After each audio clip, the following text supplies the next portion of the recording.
All right.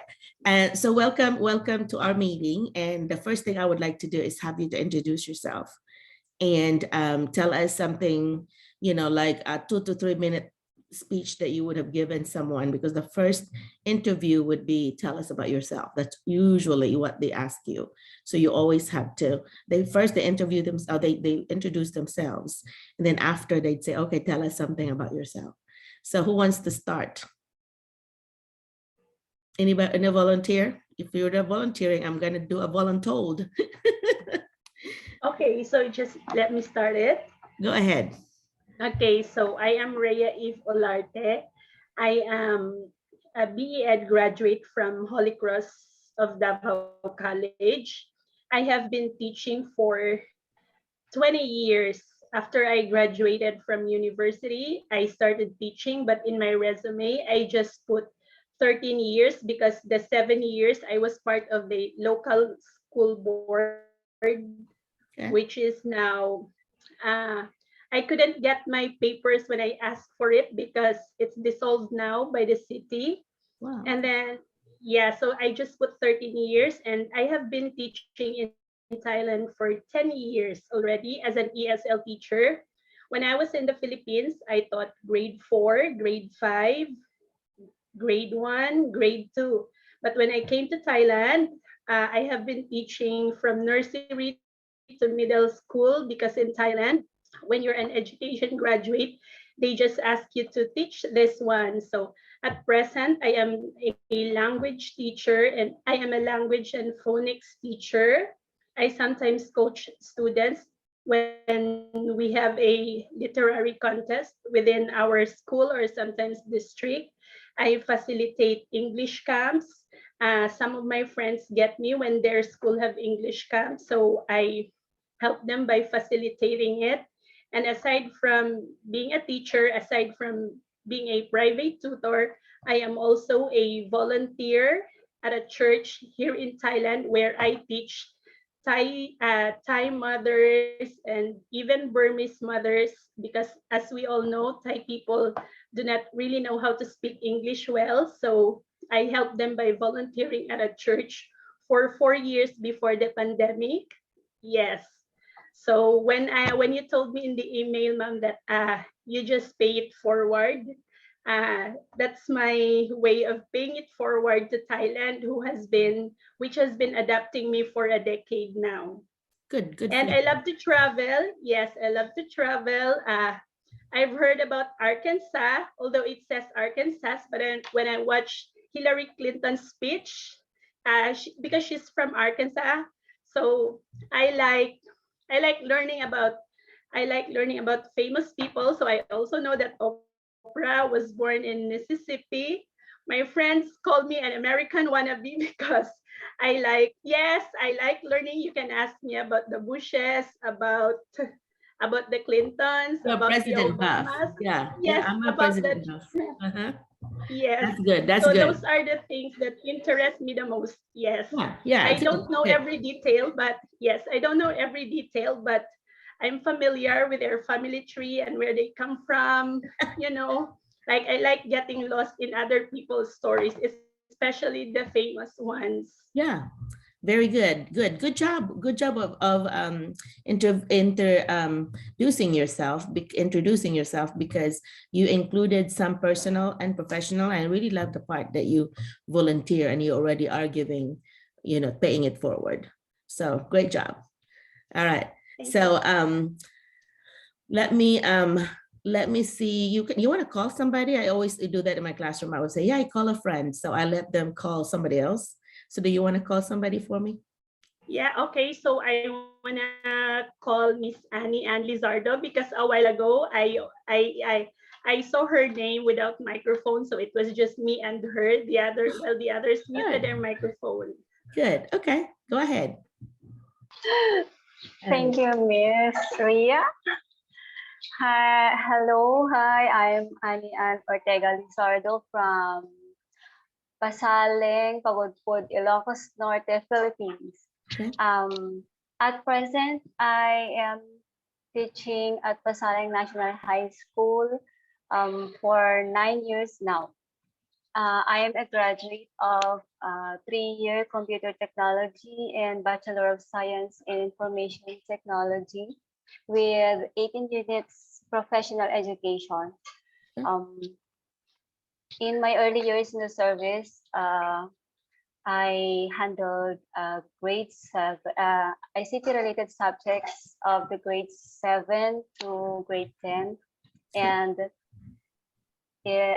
also I am also assigned with other subjects like even it's not in my field of specialization, like MAPE, music arts, PE health, something like that, Filipino, math, science. So I think I have already tried all the 8 learning areas in K to 12. And aside from teaching, right now I'm assigned as the school ICT coordinator, LIS, or the Learner Information System coordinator. And I am also the school badminton team coach, but I don't really play badminton. My principal usually give me assignments sometimes that I wonder if I can do it, but I always try to do something that is not really in line with my specialization. Just like last year, I am again offered to teach practical research 1, and I think I am beginning to love practical research 1 again. Okay. Well, So, good for you. Yeah, that you try new things. Yes, ma'am. I have 2 kids and they are all boys. One is in grade 3 and my firstborn is in grade 8 already. Okay. All right. And so, yeah, well, I think you did a very smooth job of introducing yourself, and that's good that you also mentioned something about your family. You don't have to. Usually, you can just do professional, and sometimes extra information could also be hurting you. For example, if you're gonna be against somebody that does not, or for example, they didn't want to. Like, oh, that's gonna be, she's gonna be missing the kids or whatever. Sometimes you never know how people think. So be careful about adding extra information. And I love that you come out to be a person that seem to want to try new things. And you might want to learn to say no, though. It sounds like you say yes to everything. And sometimes administrators will take advantage of that. But that's a good thing, though, that you always, accept the challenge. Yeah. So so it's not welcome. I am before I move on to the third person, I am gonna introduce you to our come here. let's move that over. Yeah. I'm gonna introduce you to Maria. Maria is actually one of the actually I guess you were the first Filipino that I brought over here. She's from Cebu. And so we speak the same language, and so because she lives about 4 hours from me, but when I go there weekly. So this week I'm like, hey, why don't you come with me and join me in my Zoom? And so she said she will. And it's like, we just wake up here. Before I forget, it is Miss Annabelle Bartolome who gave me your email address. Okay. Yeah. So Maria, I don't know how did you get my number, my address? I forgot. My cousin. Yeah, it was your cousin. Yeah, I have a cousin, Dr. Laronilia, who works at the Department of Ed in, I guess it's a supervisor or something in Cebu. And I did reach out to him and I say, we have a shortage here in Arkansas. Can you help me, get some teachers? And so she was telling, different teachers, I guess. Yeah.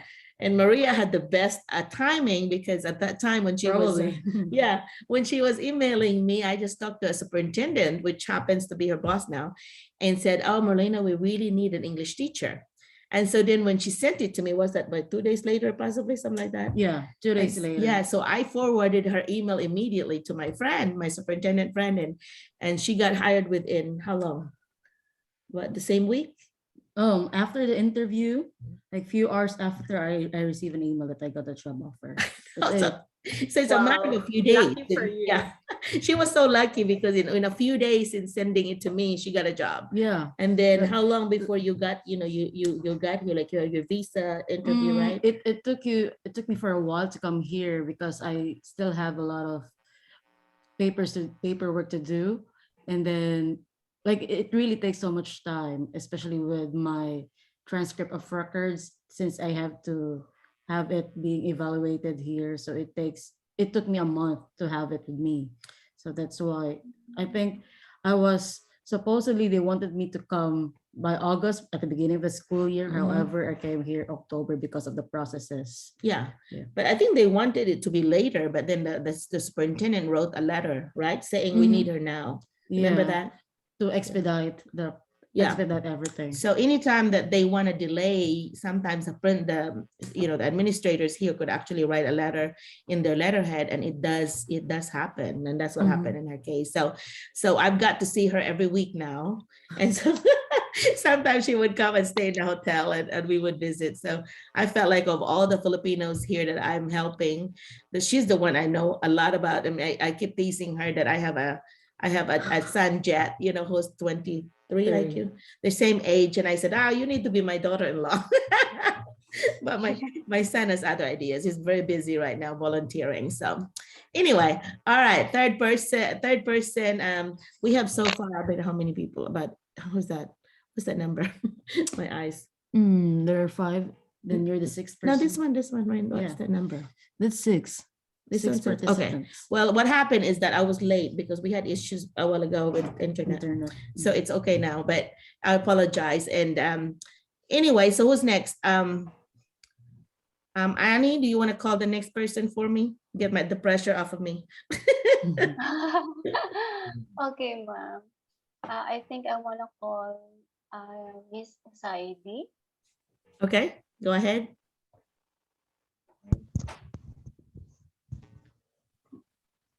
Hello. Yes. Have a nice evening to everyone.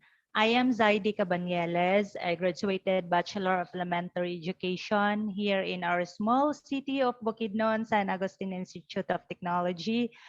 I also graduated Master of Arts in English in University of Bohol, Tagbilaran City. So I am currently working under the Department of Education, Division of Valencia City, Bukidnon, Region 10, with 9 years of relevant teaching experience. So I started working in DepEd by 2012 as a multi-grade teacher until now. So for the first 2 years, I am handling grades 1, 2, and 3. After 2 years, the volunteer teachers for kindergarten was removed, and unluckily I handled 4 grade levels for that year. And then the following year, another item was added for kindergarten, and 2 teachers were added in our school. And I am handling grades 1 and 2 until now. So our school belongs to a hinterland area in the Valencia City, about 1 hour to travel from the city proper, crossing river, riding with a pampot, and then a habal-habal up to the mountain. And then living in a remote area, I have to stay within the community because it is very risky to travel daily, morning and afternoon, especially during rainy season. The river might there what do you call that Rise one? up, yeah, it will rise up. A flood, something like that. Yeah, landslide along the road, That's something scary. like that. So I have to stay in the community. And then, so I am awarded as 2015 Region most outstanding multi-group teacher, and I was inspired to apply in US because one of my that time, one of my co-awardee as most outstanding multi-grade teacher in MT1 category. I think he belongs to division of Hingoog City. Went to US to teach there. So I am also curious and inspired by that person. That's why I am interested to do some to see some to teach in US and what is the difference between there, and of course for knowing if you're a teacher in dep ed, loan there and loan everywhere, and it is a solution, something like that, to to pay some of your debts. Though I know that this portion is not good for the one to interview, but in dep ed sometimes it is very toxic, especially to us. Even if we are in a mountain, you are still bombarded with the paperwork, your coordinatorship. You have everything of the coordinatorship, and then knowing that you are handling combination classes. So but Okay. you have no choice. You have you cannot you don't have any choice at all. So you have to follow your principal, what things are you going to do, and that's it. Okay, well, I like that you were into detail, but yet sometimes you could go too long. Like you don't have to explain everything. For example, Okay. habal habal, they don't know what that is. So you could just say things like, Yeah. I live in the province, which is like the country, you know, in here they call that the Countryside. in the countryside. Say that I live in the countryside and had to stay here because of, you know, some weather condition. You don't have to explain about the flood or whatever, because they really don't know what that is. Mhm. And so, right. Mhm. And then I like the part that you said that I'm encouraged to go because of my friend, whatever. That's a really good thing to right. What else? What other comments can we say? What can she include or this or not include? Not include yeah, I mean, like I think she understands well that you cannot include the debt part. Yeah, the debt part. No, the Yeah. financial part, do not say that. That's too much information. That's called TMI. Mhm. And yeah, because that's something that you don't want to say during interview for sure. That's Right. But it's okay for us to share it here, Yeah. because we understand. But for Americans, they really do not know what, they don't understand that. So but you might want to say about professional growth. I want to grow, as a Mhm. professional, Yeah. personally and That's it. professionally. You might want to say that instead, and to say things like kind of negative, like, oh, I'm assigned so many and all that. It sounds like you're whining or complaining, right? It's not, it's something like you're not ready for a challenge, or like you're not ready for me. Mhm. It's something like you're not ready to grow because you're already complaining as to what are the things that you are handling or you will be No. handling. Mhm. Yeah, it could come out negatively. So you might want to not say that. Just kind of be very positive. I want to learn. I want to grow. I want to help students, and I'm up for the challenge and all that. So just kind of be up like that, right? We don't want to insult you or anything. It's just that this is a practice for us. So that would help you, because we would have people that would have 20 interviews and they wonder, why am I not being hired? It could be things like they said, that will come out, like they try to judge you, like, oh, is the teacher is only already complaining and it's just her, her introduction. Mhm. So they would read into that. That could not be true. You're just saying extra things, so just the facts. Stay within the facts and do not to explain too much. Yeah. Right. I think, yeah, you have to, I mean, like, if I feel like you have to filter what you will say. Like, just say, for me, just say within the surface. Don't go deeper than that. Yeah. Because that might go against you sometimes. Yeah. Can you give them an example of the things that you said in your interview? They obviously liked it because they were bragging about, oh, she really interviewed well, all that. So do you mind sharing with them like what you just said? I think I said more on that. I really want to grow professionally. I want to see what's the difference. And when I come back, I want to implement it. Things like that you are ready for. It's really for like Challenge. you are ready for growth. You're ready for the challenge. It's just like that. And And I didn't say more about anything, like how I worked in a private school there, and how I was able to experience different, different people, different administration, sort of like that. Yeah, So- because they are in public school and they could be also thinking that, oh, we want somebody from the public sector. Mm. So that could also be taken negatively, right? Yes, So yes. extra. And then, yeah, I think anything that you say, you want them to see you in a positive Yeah, light, positive. Yeah, right? positive. Yeah. Mhm.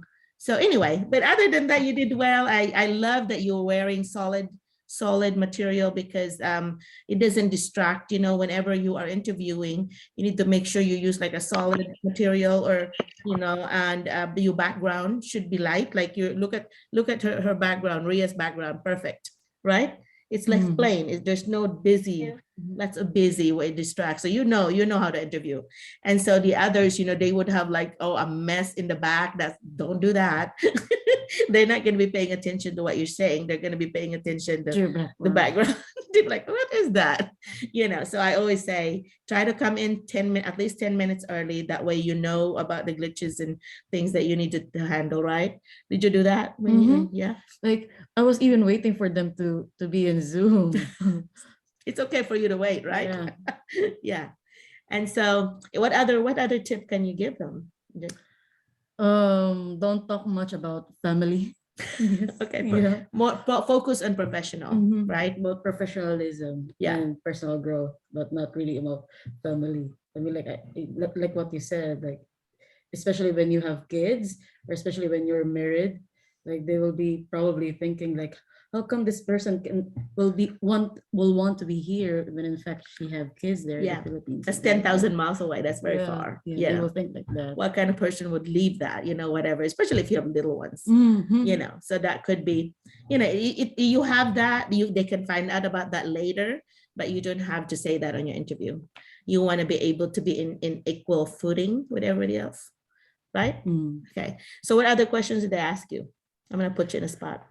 We talk about all the time. Discipline, about parent communication, Mhm. about like what will you implement in your classroom, how will you manage your class. But actually, what I can really remember the most is how will you discipline your students. Student, And especially, parent yeah. communication. That's really something that I can remember, those Yeah. two questions. And I did send you interview tips, and a Yeah. bunch of them said a bunch of those questions actually came out. Yeah, those questions, I also use those questions to study those tips.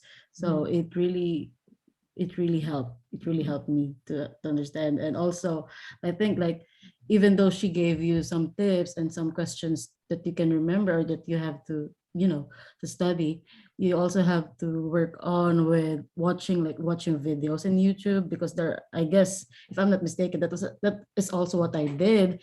I watched a lot of videos about other Filipino teachers, how did they do with their interview. So you also do your part in researching. Yeah. Hey, by the way, if we run out of time, go ahead and come back. Because I will be back. Okay. Come back in. Yeah, because we only have a limited time. Yeah, I do. 40 minutes. Yeah, if we run out of time, just come back right in, and I'll readmit you. I guess I need to get the professional The thing instead of free. One of these days I'll have to do that. I don't know how much they are, but yeah, I use it all the time. So if it gets cut off, it just be a different video. Mhm. So Yeah. anyway, so any comment that you have based on what Maria shared? Yeah, that's one thing you should do too, is turn off your phone, make sure it doesn't ring in the middle of the Zoom. I mean, I'm not telling you in trouble or anything. It's just like a reminder for the participants. Yeah, because it happened to me a lot. But I would be Zooming with my college students. I teach the master's and specialist level, and I feel so embarrassed whenever it just start ringing, especially my watch start ringing in the middle of I need to silent that one. Anyway, yeah, that happens.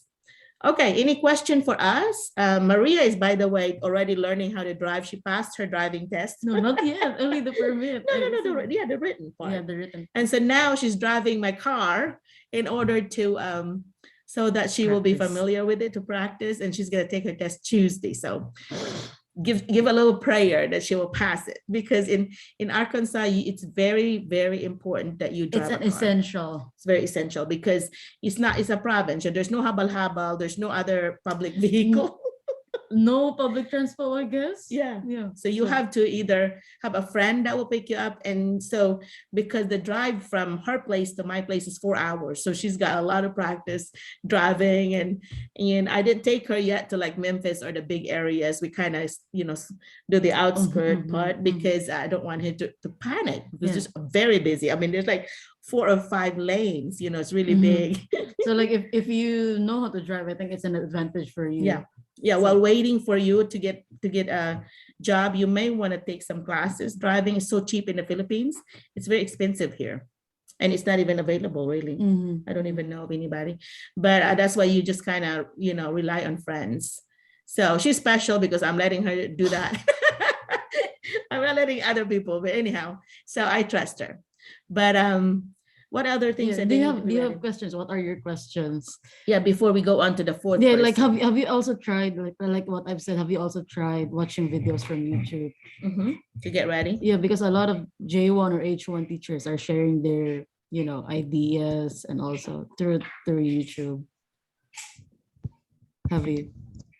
Yes, I watch YouTube videos, but so far I watch those teachers, the procedures or the processes on how they get there. Like for example, the comparison between direct hiring or those who are having third party agency in the Philippines, the cost, something like that. Yeah, she's lucky because although she has an agency, her district actually paid for all the expenses. It's the visa sponsor. So like I was directly hired. So I don't have a third party agency. I only have the visa sponsor agency thing.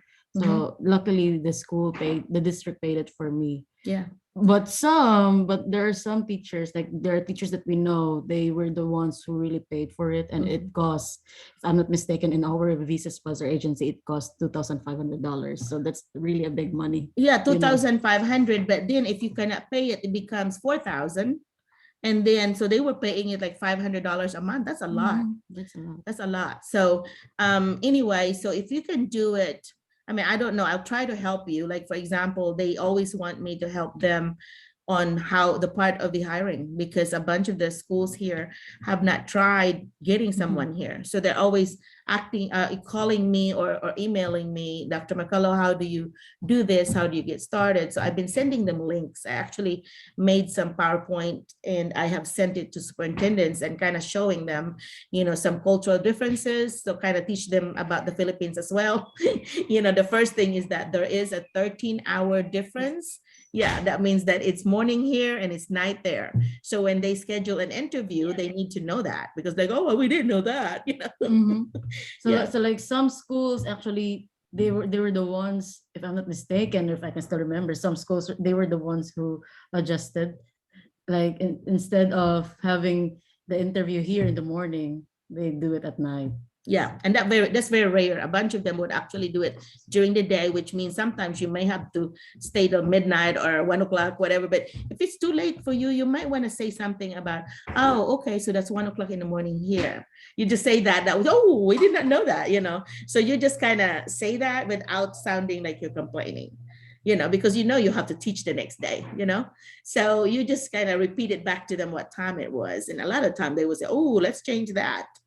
And if it just doesn't work out because you have other commitments, and just suggest an alternative time.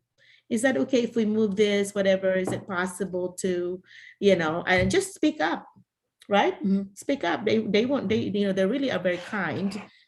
But mostly it should be you who should adjust. Yeah, I think so, because you're the one that wants the job, right? Yeah. I was even interviewed 10 p.m. there. Imagine at 10 p.m. and then I was waiting for them. So like I finished my interview like more around 11, I guess. Yeah, they really are very thorough. That's 11 p.m. there in the Philippines. Then ours, I wasn't able to sleep really good because I was waiting what will happen next. But hours later, like 2 a.m. Philippine time, I received my job offer. Yeah. Well, they said later to me that Merlina, she really interviewed well and we really like her. And she seems to be very having a growth mindset and willing to learn and all this. And they were going to ask you about, do you know anything about American children, like cultural difference? And that's one thing that you might want to know. And what were the things that shocked you or surprised you when you the biggest difference with the students that you taught in the Philippines and the students here? Huge difference. There's really a huge difference considering that I was teaching in a private school there. So very huge difference. But you the thing is you really have to adjust with them. But I was teaching the same level as there and in here. So I still feel like they're still kids, something like that. They're still growing. But the thing is, they're really tall. They're really tall. They're taller than me.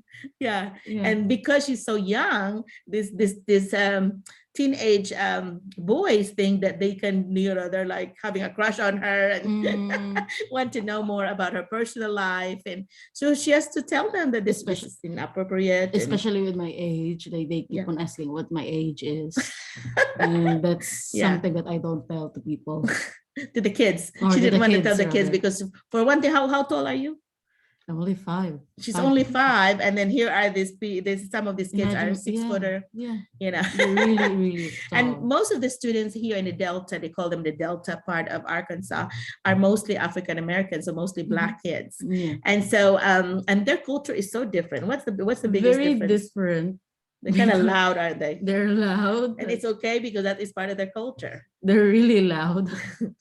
And in my classes, they're probably like 2 or 3 whites. Then the rest are blacks or mixed. So be ready for that. Population is different. An example I always give them is like, if you go to a church, like my husband is white. When I go to my husband's church, the quieter you are, the better the preaching. But in a Black church, they would say, hallelujah, hallelujah. They would be so loud, the louder they are, the better the preaching. So that's how different, that's how night and day difference it is. So as a person that's so used as a teacher, that's very used to kids like, just being very quiet, you're going to be surprised because I did teach in Little Rock, which is the capital of Arkansas, for like 9 weeks while waiting for my job at the Department of Education in Little Rock. So I taught in an inner city school. I wanted to learn the difference because I taught in mostly white school. Like in the school that I taught, maybe there's one Black and everybody else was white. So it's like the opposite. And so I wanted to experience that. And that's one thing I really went through that I'm like, oh my gosh, they just come in and just so loud or whatever, I'm the best practice is to go by your door and wait there. You always do that, right? You say good morning, you greet everyone or whatever. And they would be coming over there dancing and all this. And, they're just loud. And so you have to like establish your procedures and routines. And I'm like, I would tell them, okay, that's fine. But the moment you come in my classroom, these are my expectations. I would have a do now, and you do that too.